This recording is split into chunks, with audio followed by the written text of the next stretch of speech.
নির্বাচন দেওয়ার মতো এখনো সুষ্ঠু পরিবেশ তৈরি হয়নি দাবি করে সুষ্ঠু ভোট আয়োজনে ইসির ভূমিকা এখনো প্রশ্নবিদ্ধ বলে মনে করছে জামাত। জাতীয় ঐক্যমত্য কমিশনের সঙ্গে বৈঠকে এসব কথা বলেন দলটির নায়েবে আমির ডাক্তার সৈয়দ আব্দুল্লাহ মোহাম্মদ তাহের।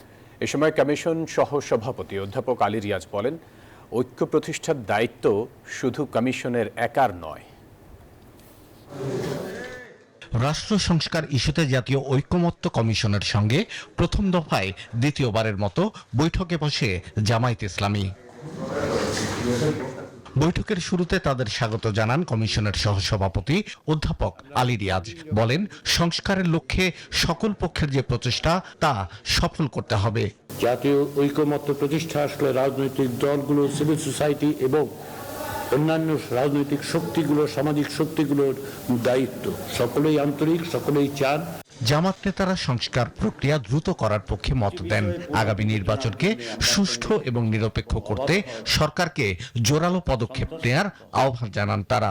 আগামী নির্বাচনও একেবারেই সঠিক সুস্থ হবে এরকম পরিস্থিতি কিন্তু এখনো লক্ষ্য করা যাচ্ছে না, কারণ কোনো কনস্টিটিউয়েন্সিতে ইতিমধ্যেই নানা সমস্যা দেখা যাচ্ছে। ইলেকশন কমিশনের ভূমিকাও আমাদের কাছে কিছুটা প্রশ্নবোধক মনে হচ্ছে, কারণ কিছু ঘটনায় আমরা দেখছি যে ইলেকশন কমিশন তার প্রপার স্টেপ নিতে পারছে না। সেক্ষেত্রেও আমি সরকারকে অনুরোধ করব তারা যেন খেয়াল রাখে।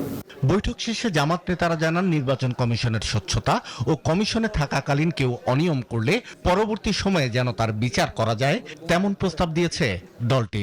ইলেকশন কমিশনার যারা আছেন, যখন তাদের চাকরি চলে যাবে, মেয়াদ শেষ হবে, তখন কোনো আইনের আওতায় তারা থাকে না। এবার আমরা প্রস্তাব করছি তাদের জন্য একটি আইনের সংশোধন করে জবাবদিহির আওতায় আনতে হবে এবং নির্বাচন কমিশন থেকে রিটায়ার করার পরেও তাদেরকে শাস্তির আওতায় আনতে হবে। বৈঠকে জামাত জানিয়েছে, একই সঙ্গে এক ব্যক্তির দলীয় এবং সরকার প্রধানের দায়িত্ব পালন এবং এক ব্যক্তির 2 মেয়াদের বেশি সরকার প্রধানের দায়িত্ব পালনের বিপক্ষে মত তাদের। মানবতা বিরোধী অপরাধের জন্য স্পেশাল টাইপের যে ল, সেটাকে একজুট করার জন্য ওনাদের সাথে ওনারা যেটা বলছেন আমরা ঐক্যমত্য পোষণ করেছি। শাহ আলী জয়, নিউজ 24, ঢাকা।